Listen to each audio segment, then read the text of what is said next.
Hello students, आप सभी को सुप्रभात, गुड मॉर्निंग, नमस्कार। बच्चों, 11th अकाउंटेंसी में हम सेकंड यूनिट पढ़ रहे हैं लेखांकन के सैद्धांतिक आधार।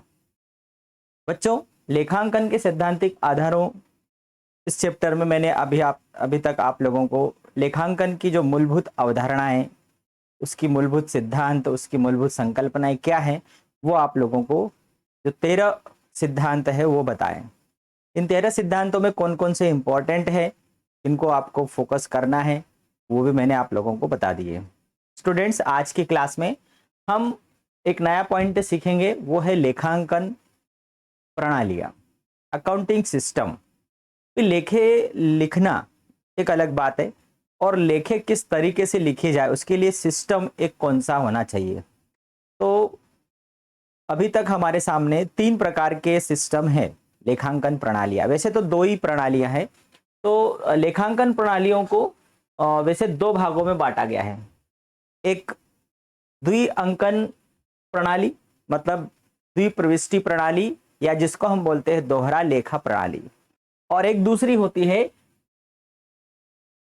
एकल अंकन प्रणाली या एकांगी प्रविष्टि प्रणाली या एकल प्रविष्टि प्रणाली या सिंगल एंट्री सिस्टम, ऐसा भी कहा जाता है। तो एक होती है डबल एंट्री सिस्टम और दूसरी होती है single entry system. Double entry system को दोहरा लेखा प्रणाली बोलते हैं और सिंगल एंट्री सिस्टम को एकल लेखा प्रणाली बोलते हैं।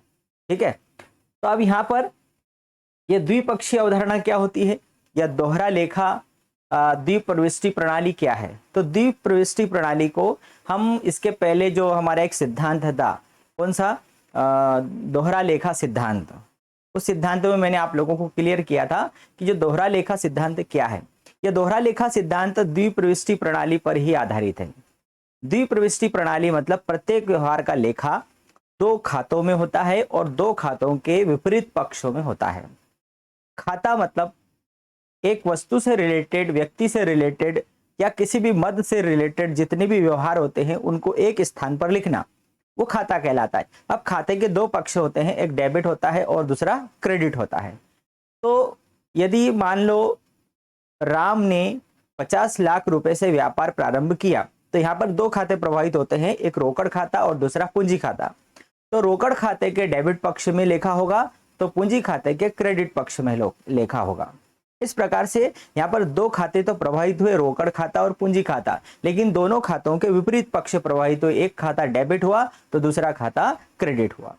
एक पाने वाला है और एक देने वाला है। ठीक है, तो दोहरा लेखा प्रणाली, इसका मतलब प्रत्येक व्यवहार का लेखा, व्यापार के अंदर प्रत्येक व्यवहार का लेखा 2 खातों में होता है और दोनों खातों के विपरीत पक्षों में उसका लेखा किया जाता है। प्रत्येक पक्ष के या प्रत्येक खाते के 2 पक्ष होते हैं, एक डेबिट पक्ष होता है, दूसरा क्रेडिट पक्ष होता है। ठीक है, इसे ही द्विअंकन प्रविष्टि प्रणाली कहा जाता है या इसे ही दोहरा लेखा प्रणाली बोलते हैं। स्टूडेंट्स, आज दुनिया भर में जिस सिस्टम को अपनाया जा रहा है वही दोहरा लेखा प्रणाली है। आज मैनुअल के बजाय ज्यादातर कंप्यूटर आधारित जो सॉफ्टवेयर होता है दोहरा लेखा प्रणाली का, जिसको हम टेली बोलते हैं, उसका उपयोग ज्यादातर किया जाता है। ये एक वैज्ञानिक, साइंटिफिक, तर्कयुक्त और स्पष्ट प्रणाली है। इसके आधार पर सारे लेखे आज की दुनिया में, आज के समय में उपयोग किए जा रहे हैं। दूसरी प्रणाली होती है एकल अंकन प्रणाली या वित्तीय प्रलेखों को अभिलिखित करने की संपूर्ण प्रणाली नहीं है। तो एकल अंकन मतलब कोई एक एकांगी प्रविष्टि प्रणाली भी बोलते हैं, इसको सिंगल एंट्री सिस्टम भी बोलते हैं। इसका मतलब ये नहीं कि सिंगल मतलब एक ही खाते में लेखा होता है, ऐसा नहीं। आवश्यकता के अनुसार इसमें खातों का रखरखाव होता है, इसको हम इस प्रकार से बोल सकते हैं। जैसे 3 प्रकार के खाते होते हैं, व्यक्तिगत खाता, वास्तविक खाता और नाम मात्र का खाता। आगे हम जब चैप्टर पढ़ेंगे उसमें ऐसे 3 प्रकार के अलग अलग खातों को हम पढ़ने वाले हैं। तो इस प्रणाली में जो एकांगी प्रविष्टि प्रणाली है या एकन अंकन प्रणाली है, इसमें क्या है, केवल व्यक्तिगत खातों को ही रखा जाता है। वास्तविक या जो नाम मात्र के खाते हैं उनका लेखा नहीं होता है। तो ऐसे आधे अधूरे खाते जब रखे जाएंगे तो वो तो अपूर्ण लेखा प्रणाली होगी। इसका दूसरा नाम भी क्या है, अपूर्ण लेखा प्रणाली बोलेंगे। ये पूरी तरह से अवैज्ञानिक है, आवश्यकता के अनुसार रखी जाती है, इसलिए इस पर विश्वास नहीं किया जा सकता। तो ऐसी 2 प्रणालियां हमारे सामने, एक दोहरा लेखा प्रणाली और दूसरी एक एकांगी प्रविष्टि प्रणाली। अब लेखे रखने के सिस्टम तो हमने देख लिया कि लेखा किस आधार पर रखा जाता है, तो हम उसको पूरी तरह से फाइनल कर देते हैं कि लेखे दोहरा लेखा प्रणाली के आधार पर रखे जाते हैं। अब हमारे लिए रास्ता क्लियर हो गया कि हम जो लेखे रख रहे हैं वो कौन से सिस्टम से रख रहे हैं, दोहरा लेखा पद्धति या दोहरा लेखा प्रणाली पर रखते हैं। अब दोहरा लेखा प्रणाली पर लेखे रखने के लिए भी दो आधार है, दो आधार है, इसका मतलब लेखांकन के आधार। तो लेखांकन के आधार दो प्रकार के होते हैं, एक तो नगद आधार और दूसरा होता है उपार्जन आधार। स्टूडेंट्स, हमने जो इसके पहले लेखांकन के जो सिद्धांत, उसकी मान्यताएं, अवधारणाएं जो पढ़ी थी, उसमें मैंने आप लोगों को एक सिद्धांत हमने पढ़ा था, वो था आगम पहचान का सिद्धांत। आगम पहचान का सिद्धांत ये बोलता है कि व्यापार के अंदर आगम को कब मान्यता दी जानी चाहिए, जब वह उत्पन्न हो गई है, जब वह उपार्जित कर ली गई है, तब उसको प्राप्ति मान लेना चाहिए, न कि जब आपको वो नगद रूप में, वास्तविक रूप में प्राप्त होगी तब।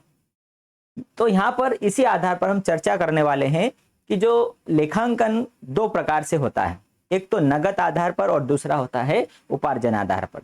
अब ये नगद आधार क्या होता है? तो स्टूडेंट्स, नगद आधार का मतलब होता है कि व्यापार की पुस्तकों में लेखा उसी समय लिखा जाएगा जब आपको नगद पैसा मिलेगा या जब आप नगद भुगतान करेंगे तब। ये नगद आधार कहलाता है। मतलब उधार का यहाँ पर कोई रोल नहीं है, उधार लेन देन का कोई रोल नहीं है, कोई हिसाब किताब नहीं है। आपको जिस समय नगद पैसा हाथ में मिलेगा उसी समय आप लेखों में प्रविष्टि करेंगे, या फिर जिस समय आप नगद भुगतान करेंगे उसी समय आप इसका लेखों में प्रविष्टि करेंगे। ये कहलाता है नगद आधार। और नगद आधार पर लेखा करने वाली कौन कौन सी संस्थाएं हैं? तो जैसे जो गैर व्यापारिक संस्थाएं जो होती है, जिनका उद्देश्य लाभ कमाना नहीं होता, जैसे जो ट्रस्ट है, स्कूल है, कॉलेज है ना, ये मंदिर है, या फिर जो क्लब होते हैं, तो यहाँ पर व्यापार नहीं होता, यहाँ पर ये उधार व्यवहार नहीं करते। इनका सारा व्यवहार कैसा होता है? नगद होता है, क्योंकि इनको फीस मिलती है और उसी फीस में से ये खर्च करते हैं। मतलब यहाँ उधार का कोई लेना देना नहीं होता है, नगद पैसा मिलता है, उसको व्यय करना होता है, और इसीलिए ये नगद आधार पर अपने लेखे रखते हैं। पर पूरी तरह से ये वैज्ञानिक नहीं है नगद आधार पर रखना। यदि व्यापारी नगद आधार पर रखने जाएगा तो वो अपने लेखों को सही प्रकार से न्याय नहीं दे सकता। तो दूसरा आधार हमारे सामने आ रहा है। भाई, नगद आधार में कौन से लेखे रखे जाते हैं? तो कैश बुक रखना पड़ती है, स्टॉक पंजी, कैश बुक, ये रखना पड़ता है। ठीक है। अब उधार दूसरा कौन सा है हमारे सामने? उपार्जन आधार। उपार्जन आधार हमारा जो एक सिद्धांत है, आगम पहचान का सिद्धांत, उस सिद्धांत को यह मान्य करता है, या वो सिद्धांत के अनुरूप ये काम करता है। उपार्जन आधार, उपार्जन आधार मतलब इसमें आय और व्यय को तभी व्यापार की पुस्तकों में लिख लिया जाएगा जिस समय वास्तव में वो हो गया है। जैसे आपको नगद, आपने उधार माल बेचा, तो जिस दिन आपने माल की सुपुर्दगी कर ली उसी दिन आप उसका लेखा पुस्तकों में लेखा कर लेंगे, न कि यदि 4 महीने बाद आपको पैसा देगा तब करेंगे। मतलब उपार्जन मतलब जिस दिन वह आय आपने अर्जित कर ली, उपार्जित हो गई, आपकी आय उत्पन्न हो गई, आपने आय कमा ली, चाहे आपको नगद रूप में नहीं मिली, उस समय भी आप उसका लेखा कर लोगे। इसी प्रकार से आप जिस दिन आपने जैसे आज मजदूरी करा ली लेकिन पैसा नहीं दिया, तो आज आप उस मजदूरी का भी लेखा आपको करना पड़ेगा। ये उपार्जन आधार कहलाता है। ठीक है। तो दो आधार मैंने बताया आपको, एक नगद आधार और दूसरा कौन सा बताया? उपार्जन आधार। तीसरा आ रहा है हमारे पास में, तीसरा पॉइंट या अगला पॉइंट हम बोले तो वो है उसको हम बोलेंगे लेखांकन मानक। लेखांकन मानक मीन्स अकाउंटिंग स्टैंडर्ड। भाई मानक, अब जैसे लेखांकन शब्द से तो हम परिचित हो गए, अकाउंटिंग, ठीक है। अब मानक शब्द आ रहा है। मानक, मानक मीन्स होता है स्टैंडर्ड। स्टैंडर्ड का मतलब होता है जैसे यदि हम हमारा मकान बनवा रहे हैं तो इंजीनियर से हम उसका एक मैप वो बनाते हैं, उसका एक मॉडल बनवाते हैं, ठीक है, वो, और उसी मॉडल के अनुसार वो हमारा मकान बनता है। इसी प्रकार से जैसे आपने ईंट बनाने वाले को देखा होगा, वो उसका जो मिट्टी विट्टी का जो तैयार कर लेता है पूरा, और जब ईंट बनती है तो आपने देखा होगा कि उसका एक सांचा होता है ना, लकड़ी का एक ऐसा सांचा बना हुआ रहता है। आपको जिस साइज की ईंट बनवाना है उस साइज का एक सांचा रहता है, वो मिट्टी उसमें डालता है, उसको ठोकता है और पलटा देता है, मिट्टी डालता है उस पर ठोकता है पलटा देता है। फटाफट ईंटें बन जाती। यदि वो साँचा नहीं होगा तो क्या होगा, वो जो ईंट है वो अलग अलग आकार की बनेगी, उसमें समानता नहीं होगी, और सांचे के कारण वो मिट्टी अपने आप वो आकार ले लेती है और एक रूपता उसमें आती है।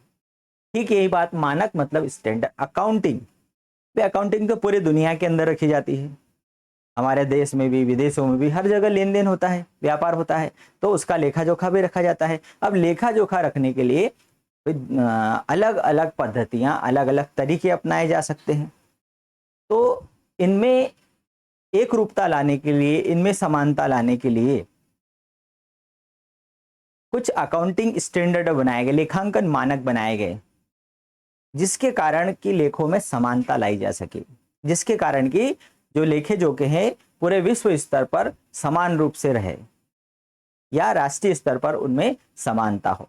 तो ये लेखांकन मानक क्या है, तो ये एक प्रलेख है।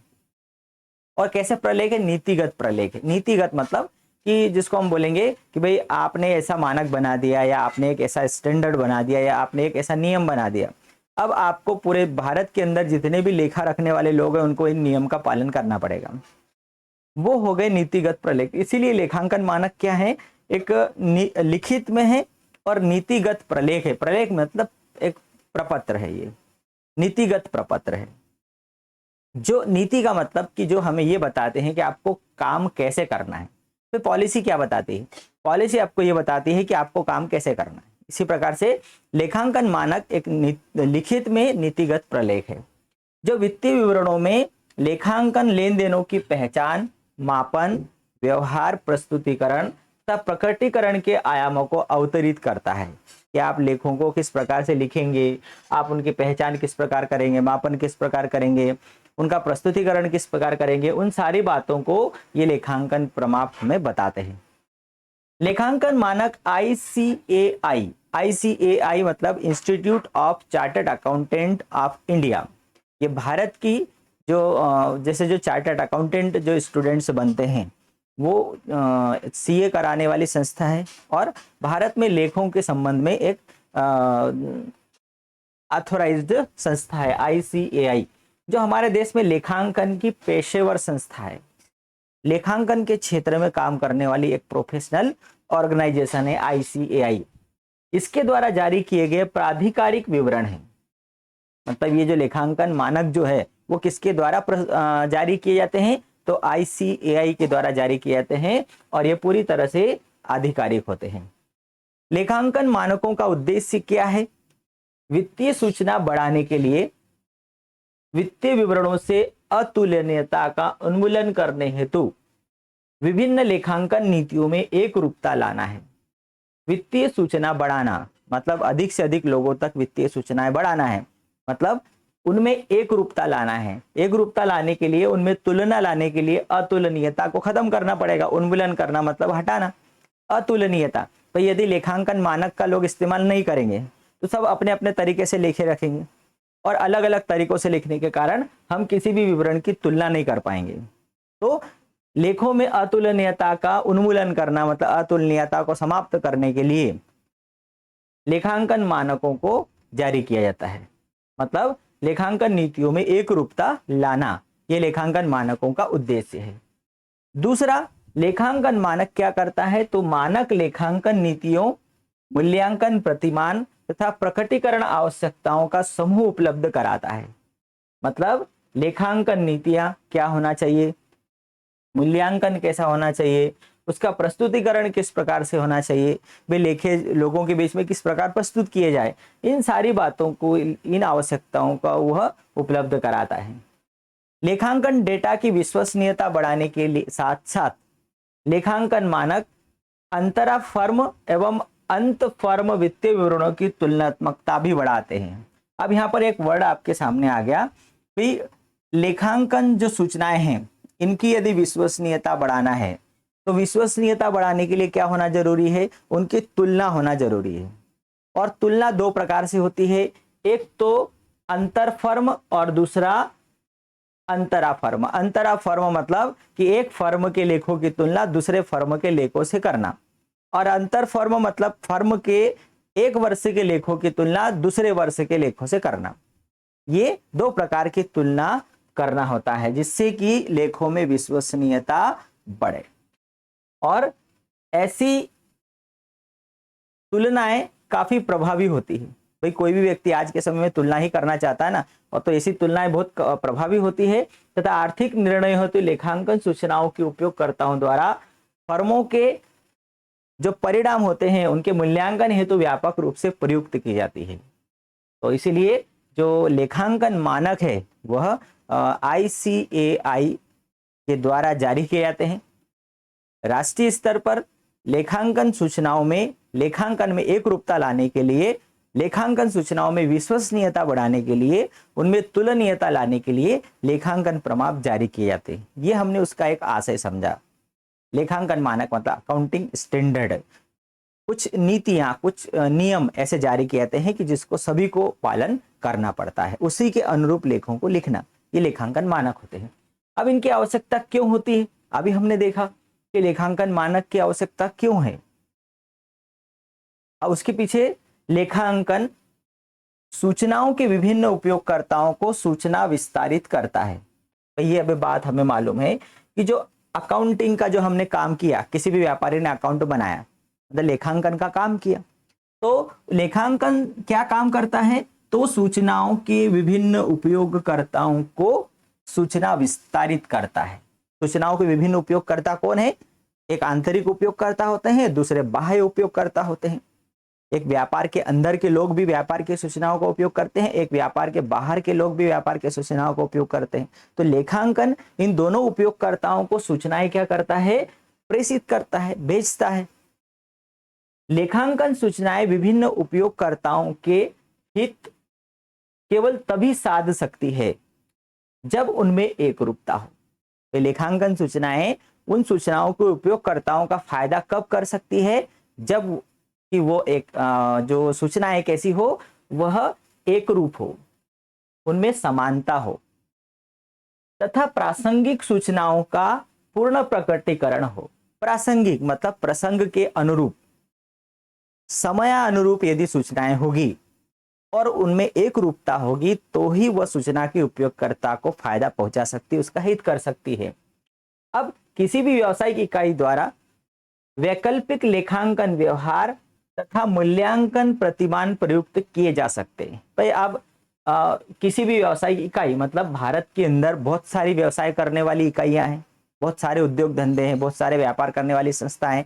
अब प्रत्येक व्यावसायिक इकाई के द्वारा वैकल्पिक मतलब भाई लेखांकन व्यवहार और मूल्यांकन प्रतिमान के लिए बहुत सारे वो तरीके अपना सकते हैं लेखे लिखने के लिए।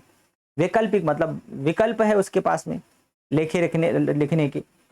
लेखांकन मानक क्या करता है? लेकिन लेखांकन मानक उन विकल्पों के प्रयोग में सहायता करते हैं कि भाई आपके पास जो विकल्प हैं लेखे लिखने के लिए, उन विकल्पों में से कौन सा विकल्प चुना जाए, उसमें ये लेखांकन मानक क्या करते? सहायता करते कि सबसे बेस्ट क्या है, आप इसको अपनाओ। लेखांकन मानक उन विकल्पों के प्रयोग में सहायता करते हैं जो सत्य तथा स्पष्ट वित्तीय विवरणों की मूल गुणात्मक विशेषताओं को पूरा करते हैं। वे लेखे सत्य हो, स्पष्ट हो, है ना, उनमें कुछ गुणात्मक विशेषताएं आए, और इसलिए जो लेखांकन मानक क्या करते हैं? इन व्यावसायिक इकाइयों को उन विकल्पों में से श्रेष्ठ विकल्प बताते हैं कि आप इस विकल्प का चयन कीजिए। ये और इसीलिए लेखांकन मानकों की आवश्यकता होती है। अब लेखांकन मानक का यदि कोई व्यावसायिक इकाई यदि उपयोग करेगी तो उसको क्या फायदा, उससे क्या लाभ है? पहला लाभ, भाई किसी भी व्यावसायिक इकाई के द्वारा यदि अकाउंटिंग स्टैंडर्ड का उपयोग किया जाता है तो उसको क्या प्रॉफिट होगा? सीधे सीधे पॉइंट पे पहला पॉइंट, लेखांकन मानक वित्तीय विवरण तैयार करने हेतु लेखांकन व्यवहारों में से भिन्नता का उन्मूलन करने में सहायता करते हैं। वे लेखांकन व्यवहारों को जब हम लेखा पुस्तकों में लिखेंगे तो देश के अंदर जितनी भी व्यावसायिक इकाइयां हैं उन सभी इकाइयों के लेखों में एक रूपता आएगी। ये पहला लाभ। दूसरा, लेखांकन मानक किसी निश्चित सूचना के प्रकटीकरण के लिए भी कह सकते हैं। कोई किसी निश्चित सूचना के प्रकटीकरण के लिए भी कह सकते हैं। जैसे कि भाई अभी 2014 भारतीय कंपनी अधिनियम 2014 में जो संशोधन हुआ, उसमें कंपनियों के लिए जो वित्तीय विवरण बनाए जाते हैं उनके लिए एक उन्होंने फॉर्मेट निश्चित कर दिया कि प्रत्येक कंपनी को जो अंतिम खाते मतलब वित्तीय विवरण जो है वो इस निर्धारित फॉर्मेट में ही बनाना है, तभी मान्य होंगे। इसका मतलब ये हुआ लेखांकन मानक क्या करते हैं, किसी निश्चित सूचना के प्रकटीकरण के लिए भी कह सकते हैं कि आपको इस सूचना को इस प्रकार से बनाना है या इस प्रकार से तैयार करना है, जो कानून के द्वारा आवश्यक नहीं बताई गई, परंतु वह सूचना सामान्य जनता, निवेशकों तथा लेनदारों हेतु काफी उपयोगी हो सकती है। जनता के लिए, निवेशकों के लिए, लेनदारों के लिए जो सूचना आवश्यक है वो सूचना के प्रकटीकरण के लिए लेखांकन मानक कह सकते हैं। तीसरा फायदा है लेखांकन मानक वित्तीय विवरणों की अंतर कंपनी तथा अंतरा कंपनी तुलनात्मकता में सहायता करते हैं। वे तुलनात्मकता में सहायता करते हैं, ये बात हम पढ़ चुके हैं। ठीक है, तो ये लाभ हो गए। अब यदि इसके हम दोष देखेंगे, लेखांकन सूचनाओं, लेखांकन मानकों के दोष, तो यदि हम गुण हैं, अच्छाइयां हैं, तो दोष भी हो सकते। दोष क्या है, लेखांकन मानकों में विभिन्न वैकल्पिक लेखांकन व्यवहारों में से चुनाव करना होता है। ठीक है, लेखांकन मानक मतलब 100 प्रकार के जो तरीके हैं, विकल्प है, उनमें से किसी एक विकल्प को चुना। अकाउंटिंग स्टैंडर्ड आईसीएआई ने बोला कि आपको इस प्रकार से लेखे रखना है, तो जिससे प्रयोग में लाने में कठिनाई आती है। अब वो जो नियम है वो यदि आपको नहीं समझ में आ रहा है, फिर भी आपको उसको अपनाना पड़ेगा, चाहे कठिन होगा फिर भी। हर एक व्यक्ति सरल रीति अपनाता है, लेकिन वहां से ऊपर से जो तय हो गया है वो किसी के लिए सरल होगा, किसी के लिए कठिन होगा, लेकिन जिसको कठिन लग रहा है फिर भी उसको वो अपनाना पड़ेगा। ये उसका दोष है। दूसरा दोष है, इनका दृढ़ता से पालन किया जाता है। भाई आईसीएआई के द्वारा जो अकाउंटिंग स्टैंडर्ड तय कर दिया गया, उसी मानकों के अनुसार सभी को बनाना पड़ेगा और वही कानूनी रूप से मान्य भी होगा। मतलब दृढ़ता के साथ में अनिवार्य रूप से इनका पालन किया जाता है, जिससे लेखांकन मानकों को लागू करने में लोचशीलता नहीं आ पाती। भाई परिवर्तनशीलता नहीं होती है। एक बार मानक बन गया तो आपको उसी के अनुरूप काम करना पड़ेगा, आप उसमें परिवर्तन नहीं कर सकते क्योंकि वो नेशनल लेवल पर बन गया। तीसरा दोष इसका, लेखांकन मानक कानून को प्रत्यादेश नहीं दे सकते, मतलब कानून को आदेशित नहीं कर सकते, कानून से बड़ा नहीं है वो। वर्तमान कानून की सीमा के भीतर ही मानकों के निर्माण की आवश्यकता है। भाई आप कानून नहीं बदल सकते, कानून के अगेंस्ट नहीं जा सकते, कानून से आगे नहीं जा सकते, कानून नहीं तोड़ सकते। मतलब जो कानून है उस कानून के दायरे में रह करके ही आपको लेखांकन मानक तय करना पड़ेगा, तो ये उसका दोष है। अब लेखांकन मानकों की प्रयोज्यता मतलब इसका कौन लोग उपयोग करते हैं, ये किसके लिए उपयोगी है ये। तो भाई जो धर्मार्थ संगठन है वो इसका उपयोग नहीं करते क्योंकि उनको इनकी जरूरत नहीं है। वाणिज्यिक, औद्योगिक, व्यावसायिक गतिविधियां नहीं करते हैं। व्यावसायिक इकाई मतलब एकल व्यावसायिक इकाई, दूसरी समितियां, साझेदारी फर्म, समितियां, ट्रस्ट, हिंदू अविभाजित परिवार, व्यक्तियों का संघ, सहकारी समितियां और कंपनियां, ये 8 प्रकार के व्यवसाय करने वाली संस्थाएं होती है। और ये सभी संस्थाएं लाभ कमाने के लिए काम करती है, व्यवसाय करती है, और इनके द्वारा इन लेखांकन मानकों का उपयोग किया जाता है। ठीक है, अब हम चलते हैं अगले पॉइंट की तरफ, और वो अगला पॉइंट है हमारा कौन सा, IFRS, international financial reporting system. IFRS international financial reporting system, अंतरराष्ट्रीय वित्तीय रिपोर्टिंग प्रणाली। अब हम राष्ट्र को पार कर अंतरराष्ट्रीय स्तर पर पहुंच गए, विश्व स्तर पर पहुंच गए। आज का जो युग है वो कौन सा युग है, वैश्वीकरण का युग है, उदारीकरण का युग है और निजीकरण का युग है। आप लोगों ने अर्थशास्त्र में अभी आप पढ़ने वाले हो कि 1991 में देश के अंदर अर्थव्यवस्था में बहुत भारी परिवर्तन किया गया, नई आर्थिक नीतियां लागू की गई, और उन नई आर्थिक नीतियों के अंतर्गत 1991 में नई आर्थिक नीति लागू हुई और नवीन आर्थिक नीतियों के अंतर्गत ये 3 कदम उठाए गए। कौन से? वैश्वीकरण, उदारीकरण और निजीकरण। तो वैश्वीकरण क्या होता है? देश की अर्थव्यवस्था को विश्व की अर्थव्यवस्था के साथ जोड़ना। उदारीकरण का मतलब देश के अंदर जो उद्योग धंधे हैं, व्यापारों के ऊपर जो प्रतिबंध लगाए गए थे, उन प्रतिबंधों में ढील देना। उदार बनना मतलब उन नियमों में कमी करना। और निजीकरण का मतलब कि सरकारी कंपनियां जो घाटे में चल रही थी, जो बीमार हालत में थी, उन सरकारी कंपनियों को निजी हाथों में बेच देना, उनका प्राइवेटाइजेशन कर देना। ये कदम 1991 नई आर्थिक नीति के अंतर्गत उठाए गए थे।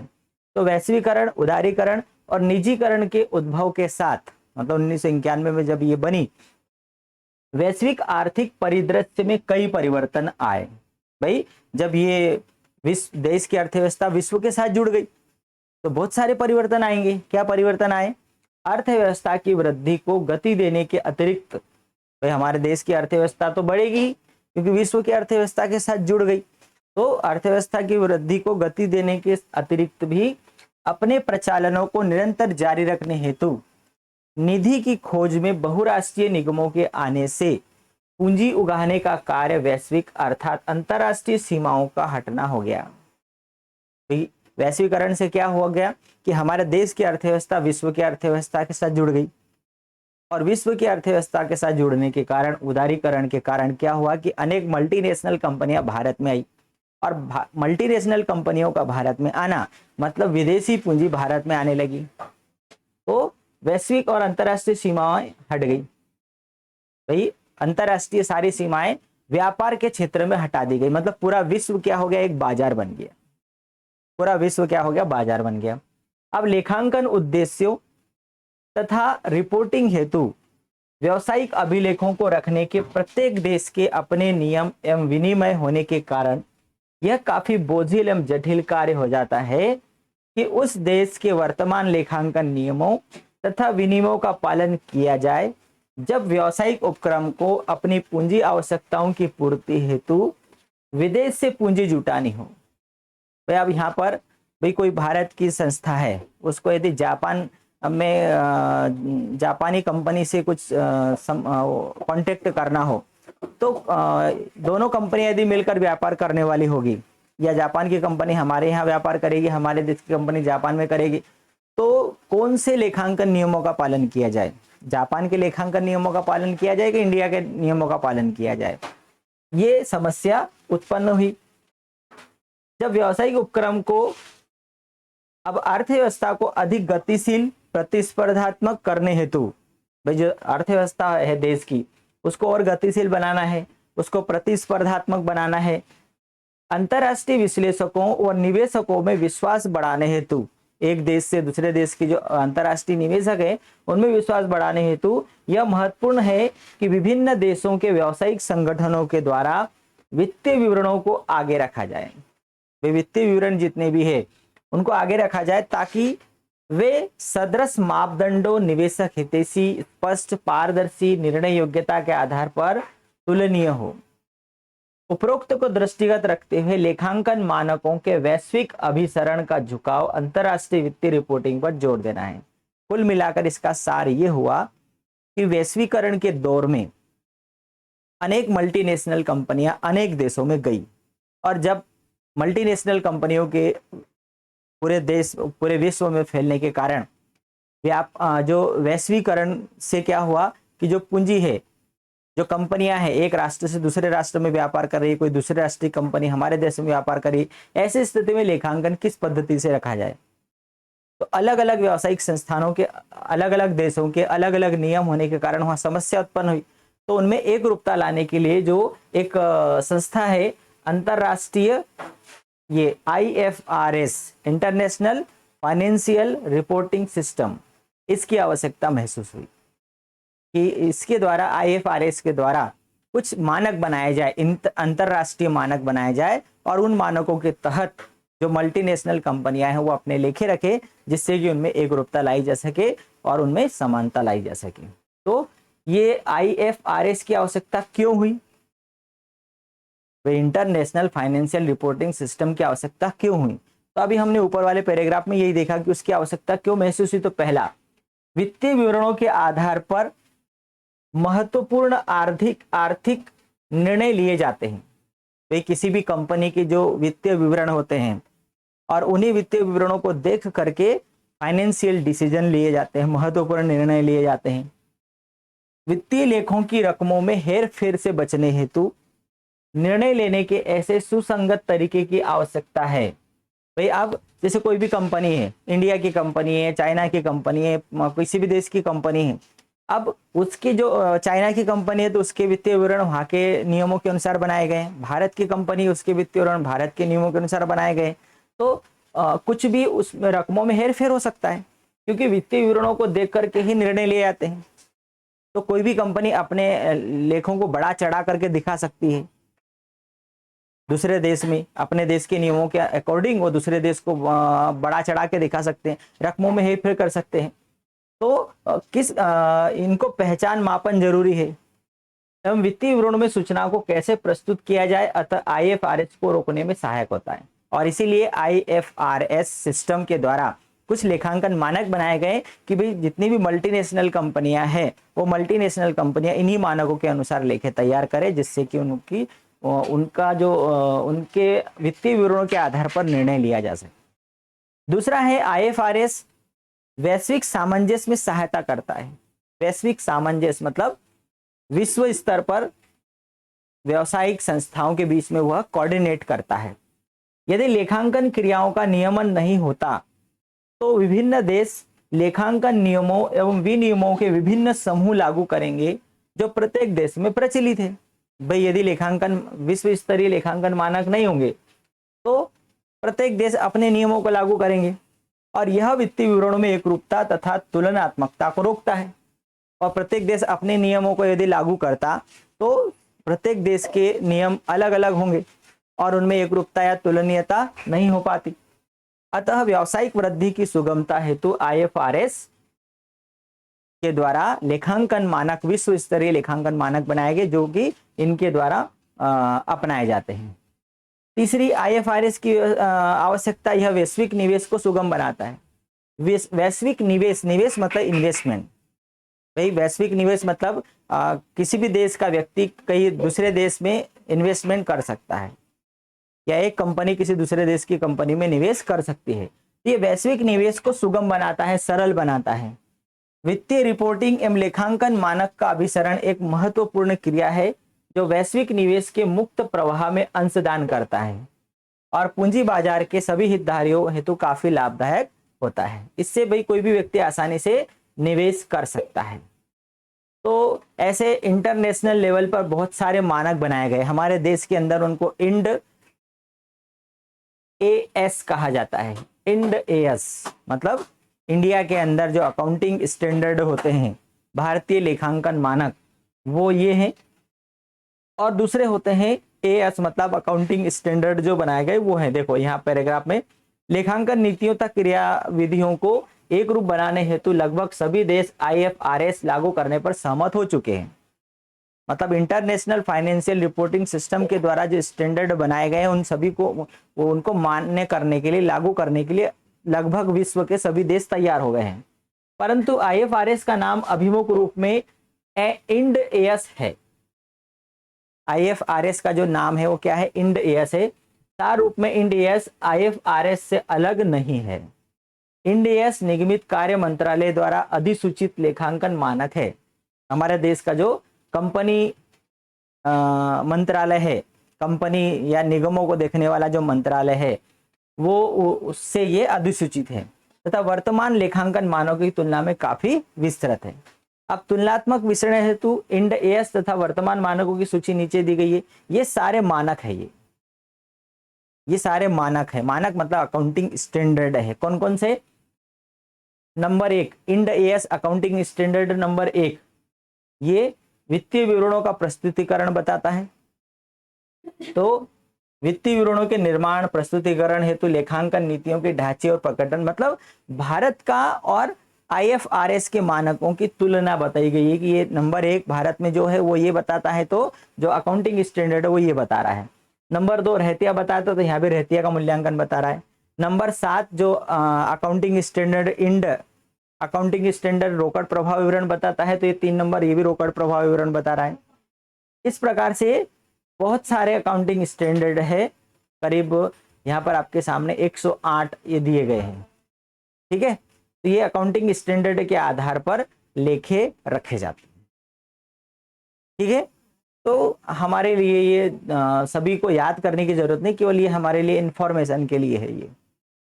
ठीक है, और यदि आप लोगों को याद करना हो तो याद भी कर सकते हैं कि कौन सा अकाउंटिंग स्टैंडर्ड किसके लिए बनाया गया है, क्योंकि ये अलग अलग जो नंबर दिया गया अकाउंटिंग स्टैंडर्ड, जैसे मान लो हम कोई सा भी ले कि भाई 38 नंबर का इंड अकाउंटिंग स्टैंडर्ड किसके बारे में बोलता है, अमूर्त संपत्तियों के बारे में। मतलब जो अमूर्त संपत्ति है उसका लेखा जोखा किस प्रकार से किया जाना चाहिए, उसके नियमों के बारे में बताता है। जबकि इसमें 26 नंबर दिया गया है। जो हमारे देश के अंदर जो 26 नंबर का जो अकाउंटिंग स्टैंडर्ड है वो अमूर्त संपत्तियों के बारे में बताता है। IFRS का जो 38 नंबर का अकाउंटिंग स्टैंडर्ड है वो अमूर्त संपत्तियों के बारे में बताता है। यहाँ पर थोड़ा अंतर आता है कि ये 26 है और वहां पर 38 है। ठीक है, तो ये सारे अकाउंटिंग स्टैंडर्ड है, जो चार्टर्ड अकाउंटेंट बनते हैं वो सारे इन अकाउंटिंग स्टैंडर्ड्स का नॉलेज उनको होता है और इसके अनुरूप ही वो लेखों की जांच करते हैं। वो अकाउंट जो क्या बोलते हैं उसको, ऑडिटिंग का काम उनके द्वारा किया जाता है। ठीक है, तो यहाँ तक हमने पढ़ा। अब हमारा बचता है कौन सा, वस्तु एवं सेवा कर, GST। और ये GST बहुत ही अपने आप में महत्वपूर्ण पॉइंट है, इसलिए इसको हम अगली हमारी जो फ्रेश क्लास रहेगी उसमें हम पढ़ेंगे। क्योंकि GST goods and service tax ये हमारे देश में एक देश एक कर के रूप में लागू किया गया। तो ये क्या है, किस प्रकार से लागू किया जाता है, किस प्रकार से लेखे किए जाते हैं, इसके बारे में हमारी अगली क्लास में हम देखेंगे। ठीक है, तो अभी के लिए इतना। इसको आप वीडियो को देखिए, अपने दोस्तों के साथ शेयर करिए, लाइक करिए, कमेंट्स करिए, और जो नए बच्चे हैं वो सब्सक्राइब करना ना भूलें। ठीक है, तो ओके, थैंक यू, बाय।